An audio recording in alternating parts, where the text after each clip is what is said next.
Well, hello and welcome back, all dog lovers, to A Dog's Devotion.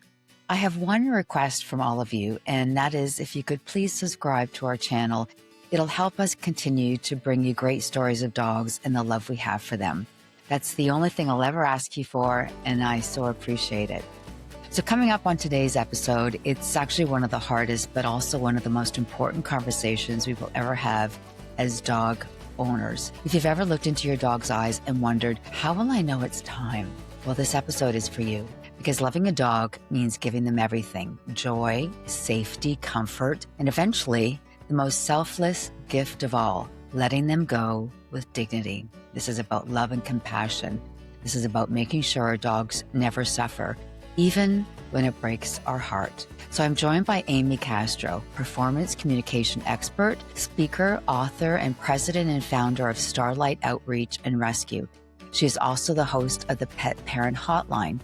Amy has spent years guiding overwhelmed pet parents through their most difficult moments.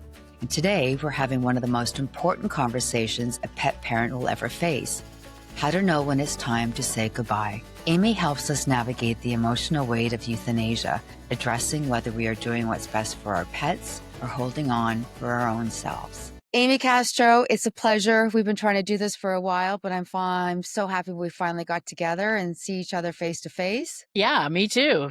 It has been a while, but we were Yeah. persistent. A lot of things have happened in between our first sort of email and then today. I broke my leg and I've been traveling and you've been traveling with everything else that you do. But I really want to focus on, and why you're here today is because you're the host of the Pet Parent Hotline. And so we're talking everything dogs, and we have a really tough topic to talk about today, but I think it's one that really needs to be addressed, don't you? I agree. And it's something that people are seeking out, even though they don't like to talk about it. I know. And you know what? I I don't even want to think about this topic, because have you personally gone through this? We're going to talk about when it's a time to euthanize your pet, whether it's a dog or a cat. One of the toughest decisions to make as a pet parent. I've gone through it. Have you gone through it yourself? Yes, not only for my own pets, but as someone that runs a rescue, have to make that decision more than I wish I ever had. But it's a part of the reality. No. This is such an emotional topic. Why is it so important that we talk about it openly? Because people don't talk about this. Yeah, I think people feel very alone in this process and they don't know how to make the decision. They don't know when to make the decision. Um, they're, constantly looking for signs to avoid making the decision.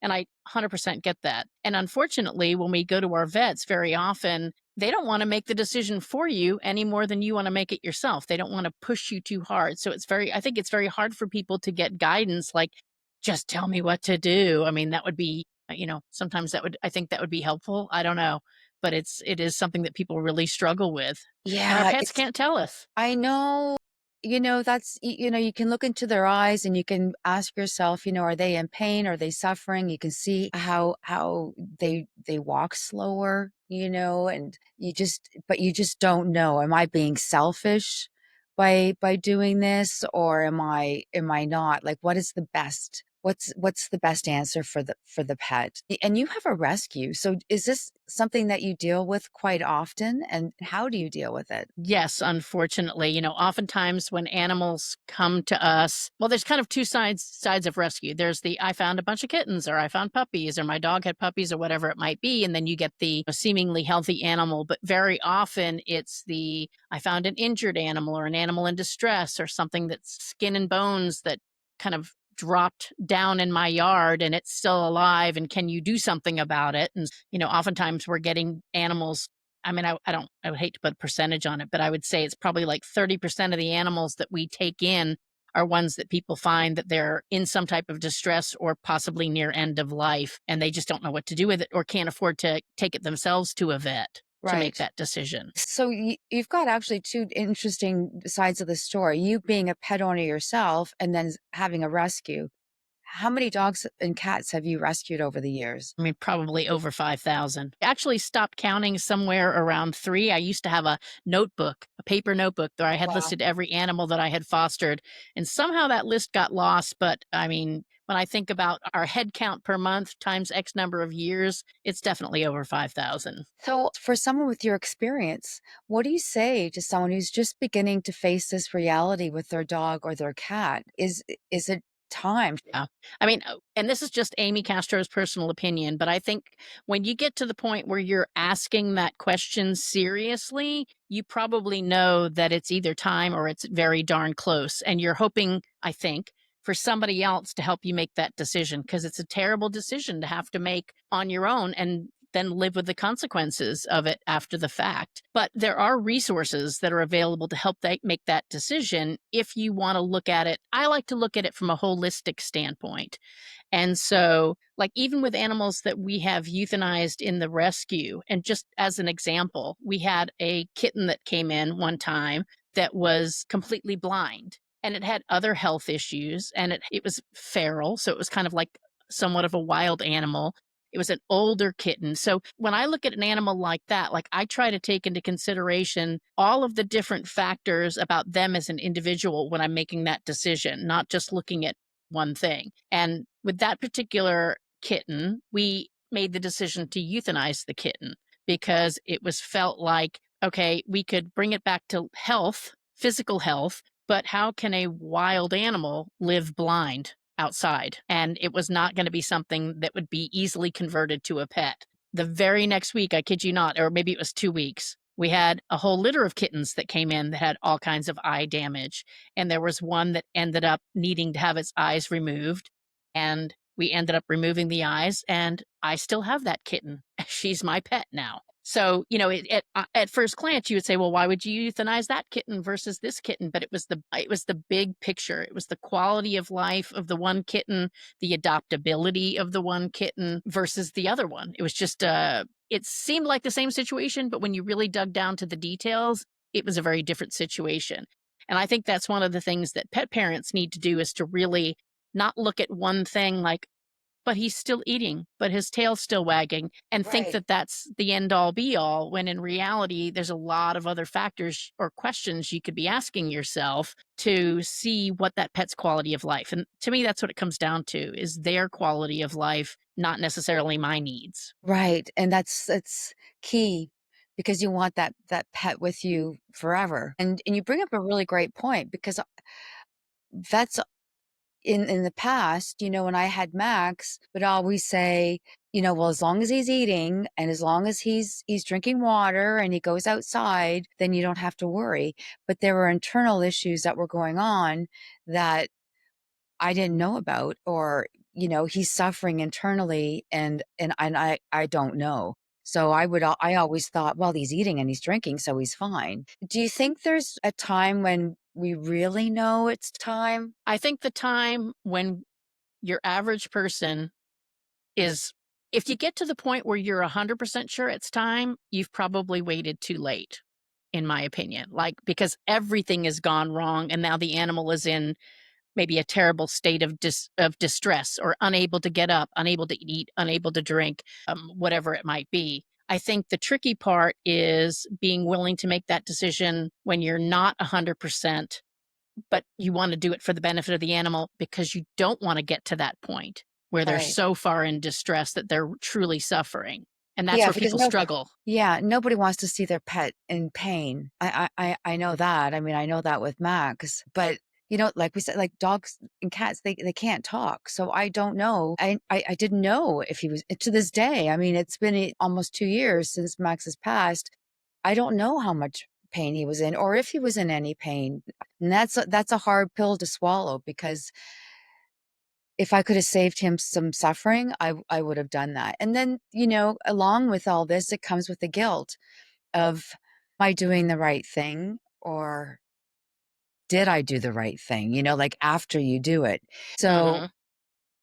I want to ask you something else from a pet parent and also someone who has a rescue. Do you go to one vet and ask for their opinion, or do you get a couple of opinions to see if this is the right thing to do? Hmm. I think that's a good question.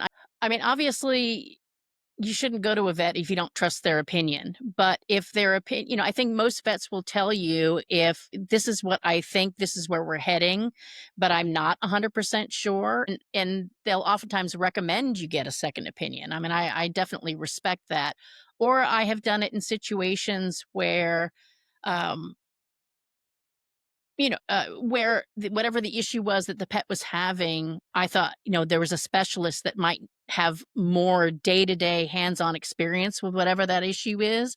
And I would want to get a second opinion from that person. But I've done that for other things as well, whether it's euthanizing or, amputation is a good example. I've had to make a lot of decisions about whether we euthanize a pet, whether we amputate their leg, whether we put them through, radiation or chemotherapy, and sometimes being able to talk to somebody who's an expert in one of those treatments is super helpful. So, I mean, I think it can't hurt to get a second opinion, Hmm. but you could be bouncing around to a lot of different, like, if you're going to multiple people for second opinions, are you looking for a second opinion, or are you looking for somebody to tell you you don't have to do it? And that's, Good question. I want to make sure that I'm doing the right thing, right. Yeah. And I right? don't think you're ever going to be 100% sure. I mean, I think you can be highly sure or you can be moderately sure, but I think the other thing that I think people have a tendency to do is they project. For example, if I knew I was going to die in the next 6 months, I would be thinking about what are those next 6 months going to be like, and what am I going to miss when I die, and I might not see my grandchildren, or we have all of these things that we as human beings process in our brains about what death means like and what I'm going to miss out on once I'm gone, or once a human loved one is gone. Dogs live in today, in this moment right now. When we make that decision for our pet, I did a whole episode on the guilt that I felt euthanizing a horse that technically wasn't really even mine, although she became my responsibility. I ended up euthanizing her a year ago, and I still kind of struggle, like, could I have waited a little bit longer? And I probably could have. She wasn't horribly suffering, but she was not going to be getting any better. And I think that's another question that we really should be asking ourselves is, if the progression for that pet is life is going to continue, maybe not daily, but over the course of the next weeks is going to continue to get worse and worse. How much worse do you want it to get before you make that decision? Or is it better to go out on a good day? I mean, with Cherokee, the horse, she was still able to walk. She was still eating. She was still drinking, but she had Cushing's disease. She was 34 years old. We were selling our property. So the other horses had been adopted out, and she was living alone. And it's Oh, like, okay. And it's going into spring and summer is very tough on horses with Cushing's. And so I projected that she was going to be, in the next month or so from when I euthanized her, was going to be pretty miserable and uncomfortable. And it's like, how long do I let that go? Or do I end it on a decent day where she's still, having a little bit of quality of life to right. avoid the suffering? But did I know I did it the right day? No. Could I have waited a week? I'm still living here. I didn't sell my house last year. Could I have waited another year and gotten her through that summer? I mean, you can ask yourself those questions until you make yourself Crazy. crazy. I Yeah, know. crazy over it. Yeah. You know, you brought up a couple interesting points. I had somebody on the show a couple weeks ago who had a dog, a beautiful long-haired German Shepherd, and she got cancer. And cancer is quite common in dogs and cats. And what normally happens is they have to amputate a limb or a couple limbs. And that is something that I've learned scares people off. And so what they do is that they decide, instead of amputating the limb, they decide to euthanize the animal, thinking it's probably the best thing to do if this animal has cancer. But what this woman taught me was that her dog lost a limb, but she had to go through the therapy. It took a lot of time and a lot of work to get this dog to learn how to walk on three legs. But do you know that that dog became a tripod and became a champion trick dog after the fact of losing another limb? So, just another layer to add on to this is that there can be light at the end of the tunnel if your animal has cancer. Just because they need to lose a limb doesn't mean necessarily they need to put down. if the owner has the time and the energy and the desire to work with the dog and get it to where it can be. I see lots of dogs walking around with 3 legs or on wheels even. Yeah, and I have a little bit of a different perspective on that. I mean, I have amputated many animals' legs who've gone on to live perfectly well. I think that again is going to be like a holistic decision. I had a Doberman Pinscher that had a tumor on his one of his front legs, and my options were to amputate it for whatever the cost was. Let's say it was $1,500 at the time, or to go through surgery to remove it and then radiation treatment for a month afterwards, which ended up costing me over $10,000. I did that for that dog, but it wasn't just, oh, I want to save my dog's leg. It was, this is a Doberman Pinscher. They carry a lot of their body weight on their front legs. The odds are as he gets older, his hips are going to have problems. So you can't have a bad leg in the back and the front. That's not going to work. Missing a leg in the front and having bad hips. Right. We had hardwood floors, which he already struggled with slipping and sliding on. Whereas with my Chihuahua, who I had at the time, I probably would have amputated her leg because she would have done, I mean, that dog probably could have done on 2 legs and been totally fine walking around like a human. So I think you have to look at each individual pet. And I also think that oftentimes with these stories that we see, we're so inspired by some of these animals on wheels and animals missing multiple limbs and blind animals and whatever it might be. We see that snippet in time that we've been shown in that 30-second video. We don't see what the rest of that animal's day is like or what the rest of their life is like. And I think that's something that we need to take into consideration because the reality for many of those animals is like the ones on wheels. Many of them, it's not so great as it might appear to be in the videos. So you need to really think through the short term and the long term. Yeah. It reminds me of there's a park that I go to in Mexico City, and everybody goes and they brings their dogs there. And there is a gentleman that comes, he's got 4 little chihuahuas, and 3 of them are are are blind, can hardly walk. He carries them, and he's got, actually has a wagon that he puts the dogs in so he can carry them, and he puts them down, and they basically just sit there. And I wonder, you can see in their eyes they've got the cloudy eyes, like the cataracts, and so they're blind. I know that they have diapers on so they don't go to the washroom, and they can't. I just I know he loves his dogs so much, and he doesn't want to not have them, but I look at him in the park, and anyone who knows me knows what a huge dog lover I am. I wonder what quality of life those dogs are having right now, where they can't see, they can't hear, they can't go to the washroom. What is that like for the dog? Is that Yeah. fair for the dog? Yeah. I mean, I think I hate to be the one. I can't say black and white, no, but my gut instinct is no, that's not fair to the dog. And I think there are several tools that are available on the internet that you can do a quality of life assessment. And they ask a lot of questions that pet parents might not have thought about asking all of those questions. We all know eating and drinking. If they stop eating and drinking, then yeah, that's kind of a problem. Right. There might be other things like the inability to, or being in a diaper or not being able to walk or get exercise or not being able to play with their favorite toy or with their brother or whatever it might be. And so that I think we have to ask a lot of questions about the overall quality of life of the pet to truly make that decision. Right, and that sort of goes right into my next question, which is how do we measure the quality of life in our dogs? Yeah. I mean, I think we have to just rely on some of those tools. I mean, many of them are they're quantified scores. As a matter of fact, I had a veterinarian, his name is Dr. Jack Murray, and he was on my show recently talking about, making this decision on euthanizing pets. And one of the tools that he recommends, has it's a numeric score. And so anything where your pet, you tally up the score of the quality of life questions, and anything under 25 means that your pet's quality of life is poor. And the one of the examples that he gave was a client of his that did the assessment, and the pet score came out to be a 2. And it wasn't until she saw that number in front of her face that she realized not only is my pet not doing so great and maybe it's getting close to being time, but my pet has a significantly diminished quality of life and is suffering as a result of it. I'm a dog person, so I don't know much about cats, and I know that that you deal with cats and dogs with your rescue, so you would know more about this, but animals are so good at hiding pain. How can we be sure we're not missing something?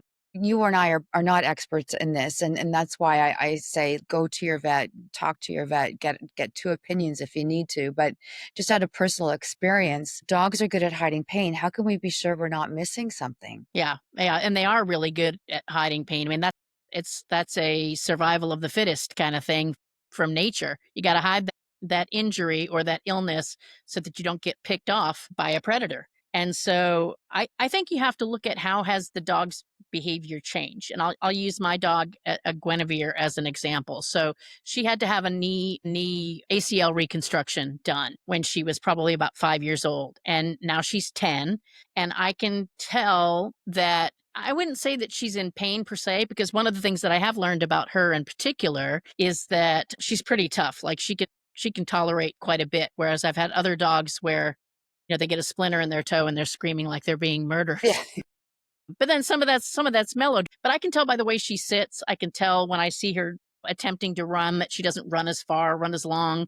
She has to lay down afterwards. She's much more likely to, like when you're petting her, instead of standing there and being petted, she'll almost immediately go into a sit and then flop down on her side because it's not comfortable, probably. So, we're managing that at this point. But I think at some point, when it gets to the point where she really doesn't want to go outside, or she's no longer running, or she doesn't want to get up, those are signs that there's probably some pretty significant discomfort. And I don't think that discomfort necessarily has to be a reason to euthanize them per se. If you can manage that pain and discomfort with medications, great. Now, if you're managing that with pain medications and your dog is now unconscious all day long or sleeping 24/7, then is Right. that quality of life? So there's that too. I know, it's such a hard topic, and that's why I'm so grateful that you're coming on today to talk about it because it's something that at some point a lot of pet owners have to deal with. And I know when I dealt with it, I mean, my dog at the time, and this was years and years ago, um, had a horrible accident, and the vet had said the chances of her survival are slim because she had broken her spine. We can send her to another vet, which is 50 miles away. The cost is going to be this much, which at the time, I didn't have that kind of money. I mean, I was living day paycheck to paycheck. I didn't have 15,000 to do the spinal surgery. And then they said to me, you can do the surgery, but that doesn't mean it's gonna work. So, I remember crying in the vet's parking lot, phoning my mom back in Toronto. This was in Vancouver, Canada at the time, saying, What am I supposed to do? Do I like, would you guys lend me the money so that I could see if Pearl will get fixed and I can and see if we can fuse her spine together? Is there a chance that she'll be able to walk again after? I mean, there were so many ifs, and it was my mom and my stepdad who said, Carla, you've gotta do the humane thing. This dog right now is suffering. She's got pain. She's under pain medication, so she's sort of out of it a little bit, but how do we know it's gonna work? And she was already a senior Maltese, so I think at the time, Pearl was 15, and I had saved her and given her a great 5 years, but what was her life gonna be like after? And what if I had spent that money I didn't have, Hmm. and it sounds awful, but at the time, I was so distraught. Did not know what to do, but it was after I spoke to my parents and I spoke to the vet that I realized, the best thing for that poor little dog was to just let her go to sleep peacefully and not wake up and not have to go through the pain of surgery and the pain of everything else. And, the reality of it, even though I think I did the right thing, is that you still have the guilt after of, "Oh my god, what did I do? Did I do the right thing?" That guilt always haunts you for a long time, and it took me a while to get over that and to realize that in my heart, I think I did the right thing. It was her time. Yeah. Yeah, I mean, that's tough, and people every day are finding themselves in similar situations. I mean, the concept of economic euthanasia is real. I mean, the cost of pet care, and especially in an emergency situation like that, where you're talking about tens of thousands of dollars, people don't have that kind of, or not everybody certainly has that kind of money. No. And, should you go into debt or borrow from your parents or whatever it might be to buy who knows what quality of life? I mean, obviously that's an individual decision. And if you talk to 1,000 people, you're going to hear 500 that say, I'm glad I euthanized, and 500 that said, I'm glad I spent the money because my dog was worth it. And I don't think there's any wrong answer, because I think in the end, when you make a decision for your pet and you do it with love in your heart, Mhm. there is no wrong decision.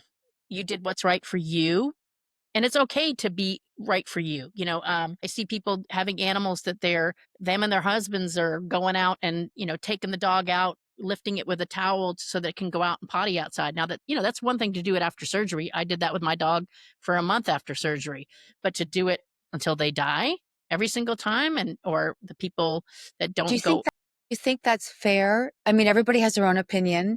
We all have our own opinions. There's no right or wrong. But if, when you see that, as I explained to you, the gentleman I see with the 5 dogs that can't see or walk or do anything.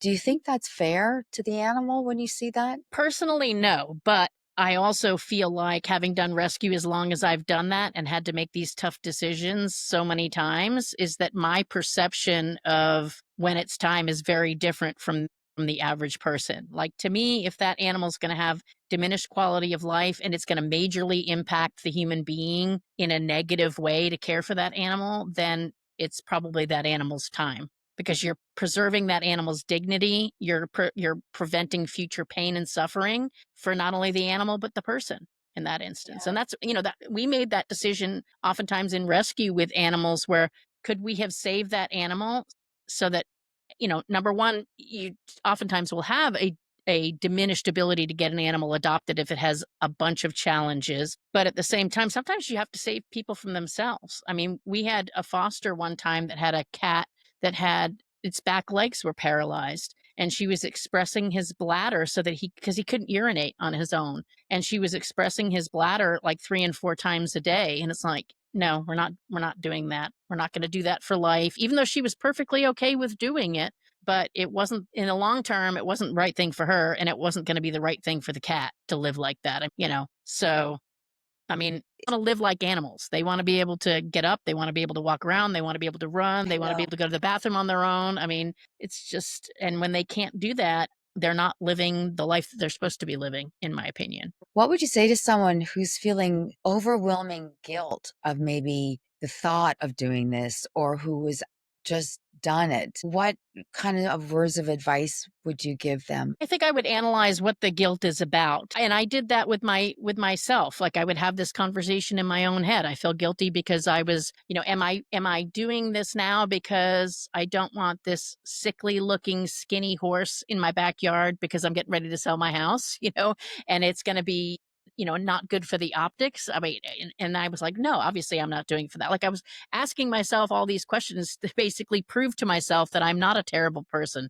And I think in the end, when you ask the questions about, am I doing this for my own convenience? Am I doing this because I don't care about my pet, because I don't want to deal with them anymore? Most of the time, the answer is going to be no. And therefore, it goes back to my point about that then basically you're making this decision out of love. So you don't have anything to feel guilty about, Right. you It's know, easier said than done. 100%. Yeah, it is. It You is know, easier said than done. guilt is one of the worst feelings for me in my history of having pets is that guilt, that Hmm. constant feeling of guilt. Yeah. The other thing I wanted to ask you about, because I know people who have done both. I had a friend who had a dog and he had cancer. Hmm. He did something which I thought was really great, and he had the vet come to his home, and the dog was in his bed. They were all together, and it was sounded much more humane and much more loving having this being done at home as opposed to taking your dog to a vet's office and putting it on a steel table. It just the thought of that, it's horrible. Hmm. What do you think? Is I know everybody's different, but is it better to do it at home? Does that give the pet owner a little bit more comfort and the cat or the dog as well? Yeah, I mean, I think For most animals, going to the vet is stressful. So I would think that, that having a home euthanasia would be less stressful for the pet for sure. Based on my experience, I've done 2 interviews with one person who started a home hospice and euthanasia company, and then somebody else that actually does the treatments. And there are definitely a lot of positives to the home euthanasia.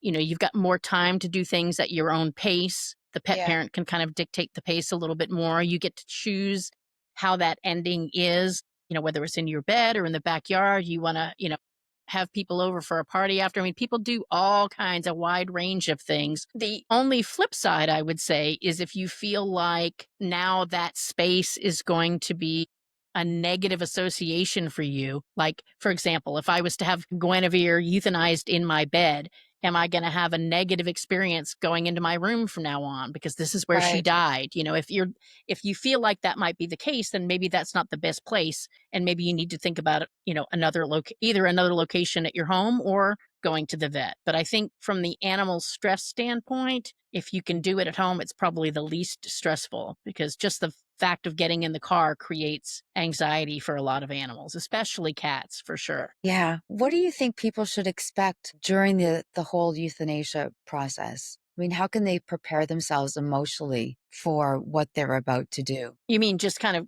just getting yourself ready or about the actual Yeah, like, process this itself? is time, you've spoken to your vet, the vet says, "Listen, there's the best thing for your pet is to do this." And so you set a date and say, "Okay, we're gonna do it next Tuesday." You've got 5 days to mentally prepare for this. How do you wrap your head around that and prepare for what's inevitably to come Yeah. next week? I think there's a beauty in being able to have that time and knowing the exact date and time that that it's going to happen because you can create the experience for yourself and your pet. I mean, I've done things like let my dog eat chocolate Right. after all this time or having a steak dinner. And oh, by the way, we're stopping at McDonald's on the way too because I know how you always like those French fries. I mean, or maybe with our dog Buddy, who we knew it was gonna be he had bladder cancer, and it was just a matter of time where it was in a location that it was gonna basically choke off his ability to urinate, so we did not have a lot of time to make that decision, but we took him to the beach because he loved to go to the beach, and so, I've had people that have had parties, a party for their pet with their friends, especially if they were, Yeah. really tied in with the pet, so and I think you can create experiences that minimize the "I wish I had" fill in the blank, whatever it might be. I Right. wish I'd taken him to the box. I wish I'd let him do this. You can create those experiences a little bit better when you've got time to plan. Yeah, And that's a good point.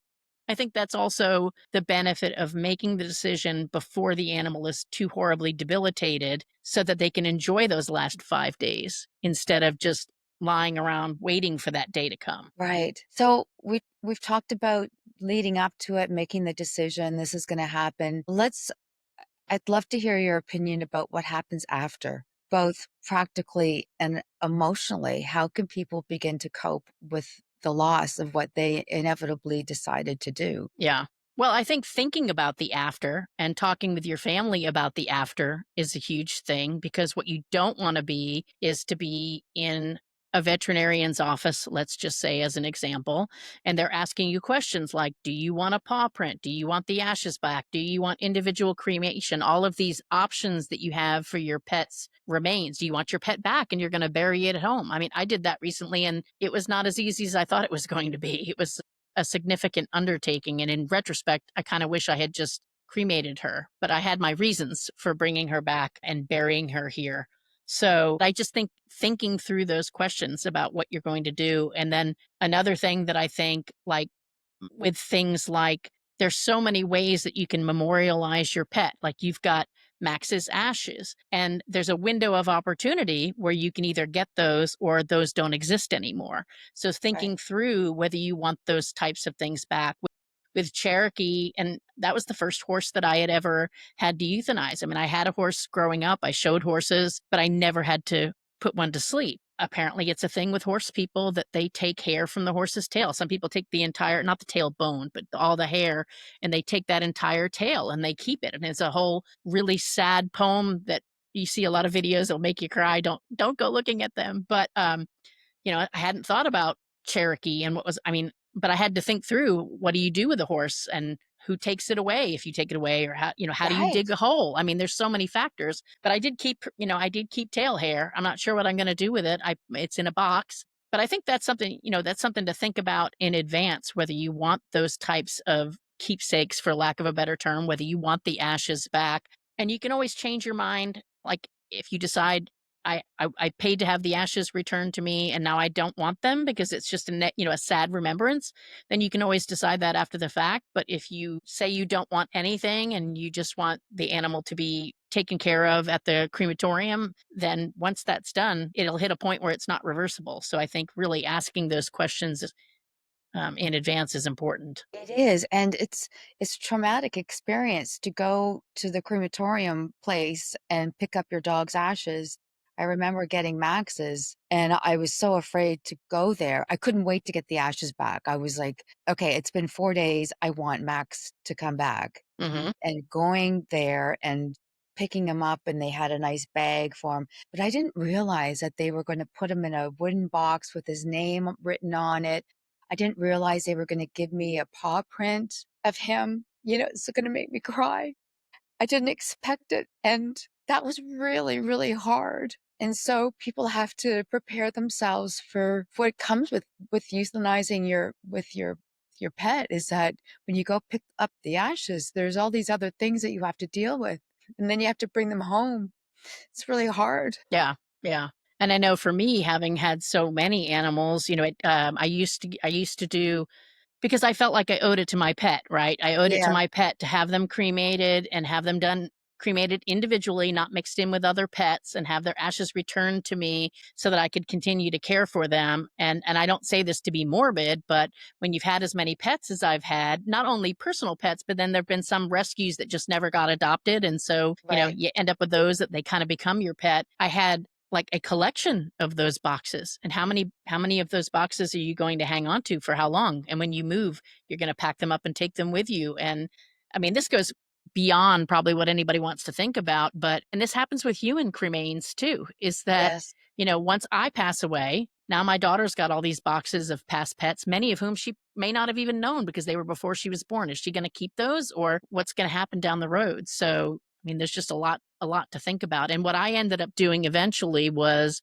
taking a partial bit of each of the cremains of the pets that I had collected that far. I put them in one box. They're on the shelf in my living room, very kind of indiscreet or discreetly just set up Mhm. there. Nobody would know it. But since then, I have not had any cremains returned because I You thought how haven't. no, because I kind of have just taken the standpoint that, like, is am I honoring my pet by bringing them back home and sticking them in my bedroom closet, or taking a tablespoon of their cremains and putting it in with the other pets who they didn't probably know, and then doing what with the rest of the cremains, tossing them in the pasture of the house that I'm going to move from. So I feel like my feeling has changed about it, that once they're gone, they're gone. I've got the memories, I've got the photos, and then they go back to the earth Right. with the other pets that are going back to the earth at the same time. Definitely a tough topic to discuss, isn't it? Yeah. Yeah. Yeah, it is. Just before we wrap this up, I want to talk about your podcast too, but from your experience, your own personal experience, and then the experience of having a rescue, is there one thing you'd want every pet owner who's listening right now to remember about this subject? What would it be? What would you want them to remember? I would say that you're doing the best that you can. You love your pet. Go out and find one of those quality of life assessments, give it an honest answer, make your decision, and then know that when you made that decision with all of the best intentions, with all of the knowledge that you have available, and with all of the love in your heart, you made the right decision. And try not to beat yourself up over it. Right. Don't kill yourself with guilt over the fact of what you've done, because what you did was out of love. Yep. And you Yeah. probably prevented a lot of future suffering. Yeah. That's what we have to remember. It's hard though. Hmm. It's a hard one to swallow. Tell me about your podcast and why you started it. Sure. So the podcast is called the Pet Parent Hotline. And I started it because I am literally the person that takes all of the phone calls that come into our animal rescue. It's called Starlight Outreach and Rescue. And I'm the one that gets the calls from the people that find pets. But I'm also the one that gets a lot of calls from people who are looking for a rescue to surrender their pet. Hmm. And, it would be real easy to just say, we have room or we don't have room. Thanks, bye, kind of thing. But I always want to know why. What's going on? I'm a problem solver. I try to be a problem solver. And so I would spend a lot of time with people on the phone, walking through their, well, my cat's not using the litter box, so I need to need to rehome it. Well, why do you think your cat, and kind of solving these problems along the way.